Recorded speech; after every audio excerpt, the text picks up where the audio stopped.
Even if the dog just chews off a piece, it's the perfect cork. Look, this animal had 100 hair ties in there. Like, what are they thinking? Why? Why?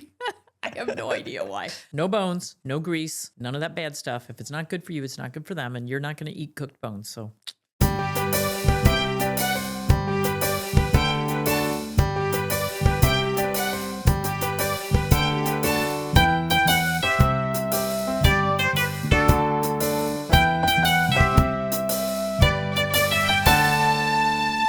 welcome, everyone. I'm Dr. Judy Morgan, your pet's advocate. I have a good friend here today, Dr. Lynda Louden, and she has had 24 years of experience in integrative emergency veterinary medicine. And I spent 10 years working in the ER in Southern New Jersey. I have to say, emergency medicine is fast-paced, and if you're a type A personality that likes to really be running around, charging around, it's actually fun. It is. I love it. It's fun. It's challenging. I have to say, I probably learned more in that emergency medicine stint. At one point, I said to all my new vets, new grads who would come work for me, I'm like, you really should go spend some time working in the ER, even if it's one night a month. Absolutely. I learned so much. And I don't know about the ER that you work in, but when I was working in ERs, and this goes back a lot of years, I was the only doctor. So whatever came in the door, you got to figure it out. Oh, bleeding abdomen. I guess we're going to open that up. We didn't have ultrasound. Guess we're going to open that up and figure out what's going on. Oh, look, there's a ruptured bleeding kidney tumor. We're going to have to take out a kidney. Never did that before. I had the same exact thing happen to me. I thought I was taking out a spleen. I'm like, okay, we'll take out a kidney and find out it's a lot easier. It really wasn't that bad. Yeah. And funny, years later, a client came to me. She went to another local general practitioner.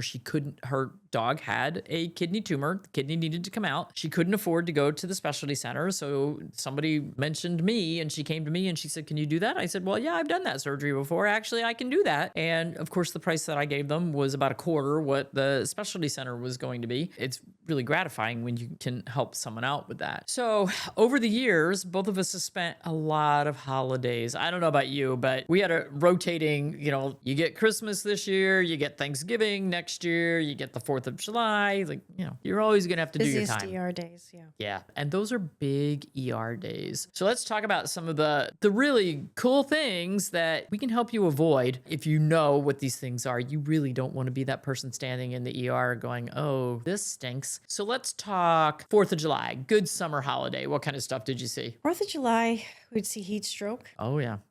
Heat stroke, you want to bring your dog along and be part of the festivities, which is great, but you have to be prepared. You're not taking your brachycephalic bulldog to a party, and people try to do things. I'd be at events and I'm the annoying person who's like stopping people and being like, that bulldog needs to be in shade and get him in water right now. Yeah. This is not the place for a bulldog. So, and people just don't know, right? They don't know, but heat stroke is something that we would see a lot of, and it was avoidable and sometimes didn't end well. So that was a common one. Definitely saw a lot of that. We saw it in general practice, but also in the ER the day of the holiday or a couple of days later, the dog is vomiting and doesn't seem to want to eat, not able to hold anything down. We get our x-rays and lo and behold, there's that corn cob stuck in the bowel. Like, dogs love corn. Corn on the cob, everybody loves it. Please do not throw corn cobs to your dogs. If you want to feed them the corn, cut it off the cob. That's the only way. And make sure you've got the trash covered. How often do you see the, open trash bag that people are just throwing things in? There's no lid on there. The dogs can get into it when nobody's watching. Yeah. That's a biggie. I found it with my chickens now too, because I'll throw them a corn cob. I'm like, I just need to not do this because my golden is going to get this at some point. Oh, good point. They'll just swallow it. Yeah. They just, it's a great. It tastes good. It's a fun surgery to do, but you don't. It is a fun surgery for us, not so much for the dogs. Not so much for the dog or the guardian who's got to pay for it. So yeah, you want to avoid that. Corn cobs are huge. I mean, they're just the perfect cork. And even if the dog just chews off a piece, it's the perfect cork. It's about the size of the small bowel, and it just gets wedged in there, and it's just ugly. If you've been at a picnic and your dog is vomiting a couple of days later, they're really not hungry, They're painful if you touch their belly. Get them checked out. Don't sit on that. At Canine Feline Natural, they believe nature knows best. That's why their premium pet food is proudly made in New Zealand, using only grass-fed, grass-finished meat. Never grain-fed, never compromised. That means higher omega-3s, conjugated linoleic acids, and lower saturated fats and bacterial counts, supporting shiny coats, vibrant energy, and overall wellness. Their recipes are rich in high-quality meat, including nutrient-dense green tripe for gut health, and enhanced with green-lip mussels, a superfood packed with EPA and DHA to help maintain a normal inflammatory response. Canine Feline Natural is a diet that's biologically appropriate, scientifically sound, and naturally powerful. Use code DrJudy20, one word, for a 20% discount on us.caninenatural.com and us.felinenatural.com for clean, natural nutrition inspired by nature and backed by science. All right, so we'll move on to what's your biggies after Thanksgiving? They've indulged and maybe gotten things that they're not used to getting, maybe some fatty things, desserts, their pancreas, they'll come in with a inflamed pancreas or diarrhea, some vomiting, and we've got to help get them through that acute phase. And sometimes with pancreatitis, if it's not just around the holidays, maybe it's a piece of cheese. What I've found in the ER is ER doctors have a protocol, right? They're going to get the antacid, they're going to get the anti-nausea and some fluids and pain meds and move on to the next patient. Your dog has pancreatitis. Think about was there a huge trigger for that? What was going on with that pet before that they were so susceptible to pancreatitis or GI symptoms coming on? And so one of the acutely. big triggers, besides fatty foods and overindulging in things they're not used to, getting into the trash, but stress is a huge trigger for pancreatitis. So if you just had 40 of your closest friends and family and relatives over for a holiday gathering and your dog is, kind of like, who are all these people? That can be a stress trigger. And then maybe they got a few things that they really aren't used to or overindulged a little bit. And it's so easy to do. We all want to share. So there are certain things from our Thanksgiving dinner that we can share that aren't going to get us in too much trouble, but definitely all the turkey skin, any cooked bones, the drippings off of that, big no-nos. And we see that a lot with the bones, right? The cooked bones that come in or just sitting in that stomach, it's going to cause problems because it's harder for them to digest when they're cooked. Yep. They can get stuck, cause havoc on the way through, get that hemorrhagic diarrhea after those bones. No bones, no grease, none of that bad stuff. If it's not good for you, it's not good for them, and you're not going to eat cooked bones. So, all right, let's move on to the winter holidays. Christmas, lots of foreign bodies, lots of string foreign bodies in cats. Not as fun as surgery. Not as fun as surgery. It could be, you could get a string stuck under the tongue and it's all the way through their GI tract. No fun for anybody. Yeah. So tinsel, if you have cats, no tinsel on the trees. I had a cat, my son's cat. He was obsessed with bows and ribbons. Actually, that cat trained me. We have not had bows and ribbons put on Christmas packages in 35 years because that one cat, if he found one, it was going down. It just became too dangerous to have anything. So if we put any bows and ribbons on packages, it is done on Christmas morning, right before everybody shows up to open everything. And I make sure that the cats are nowhere to be seen. Cleaning up after everybody's opening and shredding, there's a trash bag with everything going in instantly.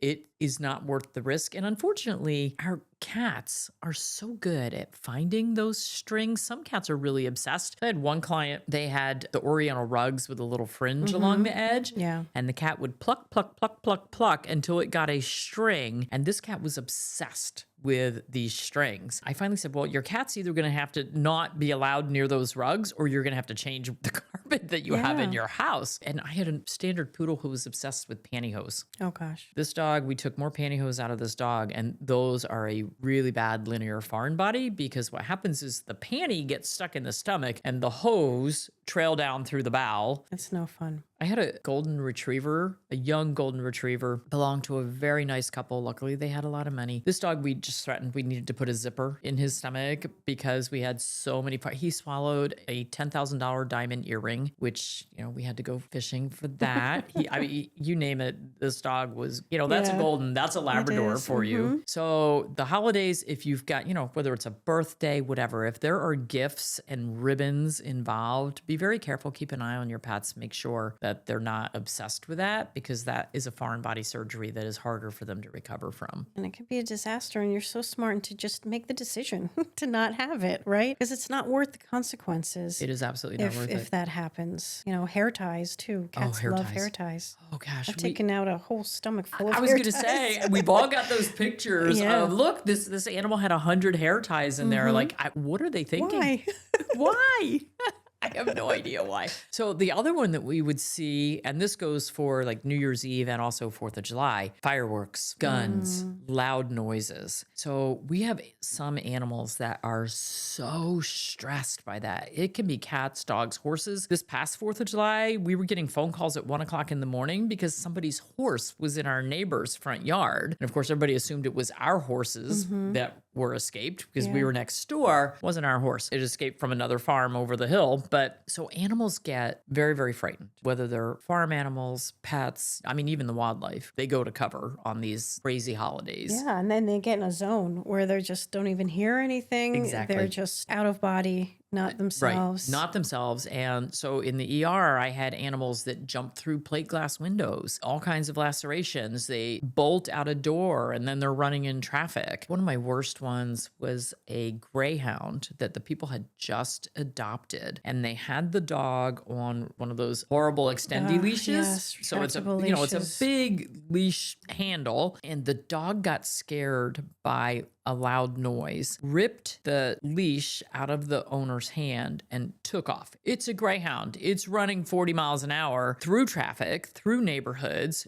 And then it's got this big heavy leash chasing along behind it, making noise. And so the Making dog it is worse. more afraid of that. Now we've got cars and people chasing the dog. So it ended up being about an hour-long fiasco. The only way they actually caught the dog was the hand. This is the only good thing about this handle on this leash. It got caught in the bumper of a car in somebody's driveway. Oh, wow. And that's when they were finally able to get the dog. But the dog had totally ripped all of its paw pads off from running on all this pavement, not to mention the anxiety and the stress that this poor dog went. So this is, they had just gotten the dog from rescue. Like literally, they just stepped out of the car and this happened. Anyone who has pets with noise phobia, noise anxiety, there's a lot that you can do to desensitize them, but it needs to be started months in advance. And then on our website, we have a couple of blogs on noise phobias and anxieties and ways to desensitize and what you can do if you haven't had a chance to desensitize. What do you do with those? Yeah, some remedies. We've got remedies, and then you find the darkest, quietest room in your house. Usually that's an interior closet or a basement room with no windows. You play some soothing music louder than what's going on outside. You need to get them away from the vibrations, the light flashes, and the sound. So lots of things that can be done. I remember growing up, my grandmother had Dalmatians, and my grandmother was scared to death of thunderstorms, and so was their dog. Shocking. So every thunderstorm, 2 of them would hide in their closet. Aww. And they would sit in the closet. And it wasn't a walk-in closet. It was just a normal closet. But they would sit under all the hanging clothes, just huddled in there until the storms were over. So that is one way to handle the situation. But it's better if we can desensitize ahead of time. Think ahead for all the holidays. Think about if animals can find trouble, they're going to. Think about it and avoid it any way possible. Anything that you have control over, please take control of that situation. And things where you don't have control, hopefully you end up in a good ER with somebody like Dr. Louden who's going to take amazing care of your pet. Be proactive, folks. It's much easier. Palmitoyl ethanolamide, also known as PEA, I started using it with my own Cavaliers, and I was so impressed by the results that I decided to make human-grade, high-quality PEA available for other pets. After successfully using Dr. Judy's PEA on cats, dogs, horses, and donkeys, it continues to be one of my favorite tools to have in my toolbox. Take 15% off any size of Dr. Judy's PEA using code